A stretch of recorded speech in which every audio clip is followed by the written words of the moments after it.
Good evening. Thank you all for coming, and thank you all for attending Mac and Whitney's wedding today. It's been a real privilege to meet all of the people that have had significant influence in Mac and Whitney's lives. And thank you to all of the extended Burns and Lowish and Short and Little and all the other families that traveled so far to get here. So thanks a lot. And thank you to Debbie, Whitney's mom, and Jim, and thanks for being such a solid, influential part of her life. And a special thanks to my wife, Connie, for being such a positive influence in Whitney's lives through her teenage years and adult life. So when I first met Whitney, she was this little wrinkly, Smurf-looking thing, kind of, she had one ear bent over backwards, a nurse's friend, and flattened it up like that, put her little Smurf hat on, and it was pretty easy to fall in love with Whitney. So those of you that know Whitney, you probably know that she was raised into a family of eccentric animals, siblings. Not human, but they were still animals. There was Shadow the Wonder Dog, and then later Danny the Wonder Dog, and Cato the cantankerous white cat, and Clouseau, and Chloe, and Bailey, and whoever else. Yeah, and then there were a bunch of birds. Let's see, there was Biardi and Ghost, a white parakeet. Zeke the Shriek cockatiel, that was as loud as could be. And then an umbrella cockatoo, ironically named MacKenzie. And then there was, she had a pair of black and brown guinea pigs, creatively named Blackie and Brownie.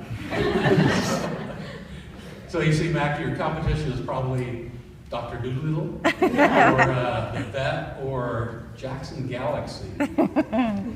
He's the TV host from My Cat from Hell. Oh, yeah. It's one of Whitney's favorite shows. So when Whitney was a little girl, I used to tell her, you can't date till you're 30. And she took that very seriously. I didn't hear anything. And then, so junior high came along, and I hadn't heard anything about any boys, and I said, I was really only kidding about that. Can't date till you're 30-something. Eyes got big, and she started telling me about all those boys. So then I had to get busy checking them all out, make sure they were okay and up to par for my daughter. And then when she turned 21, I told her I would give her amnesty and no judgment for if she wanted to confess anything, that her escapades through high school. And so my eyes got really big when she told me some of the things. And I did promise confidentiality, and the statute of limitations went out. So. You want to find out the story about the breaking and entering Old Fort Collins High School? That's what counts there.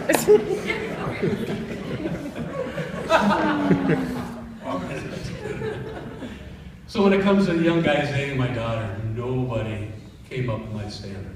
That wasn't until Mac came along. And Mac's easygoing, laid-back style was really disarming. And CSU graduate, always wore Chuck Taylor tennis shoes. Then when I found out that he worked at a Ford garage growing up, and he had some feedback on a current car problem that I had, he was, about then, he became inside the circle. So, and then when Mac graduated from high school a semester before Whitney did, and went off to do his career, start his career in another part of the world, and I was probably more disheartened than I should have been. But then a few years later ago, when you guys got back together and started rekindling things, I was delighted. So, you see, in all those years, in my view, there was only one perfect choice for my daughter, and Mac was it.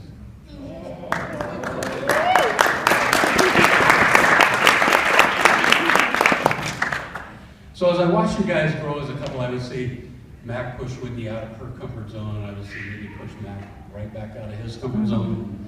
And I would see them both negotiate and grow and compromise and want to move forward. And that really, I saw the future potential. So I really believe you guys are better as a couple than the sum of your individuals.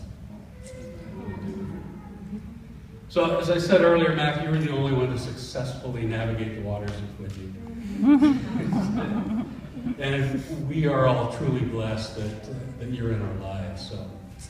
So, Mac, I want to welcome you and your family into Whitney and our family. And I'm proud to call you my son-in-law.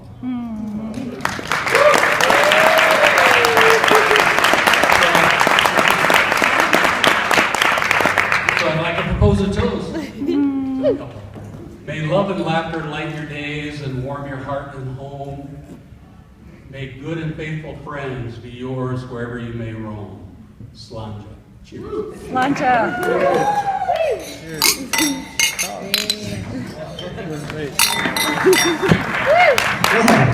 That was really good. How about we get the newlyweds on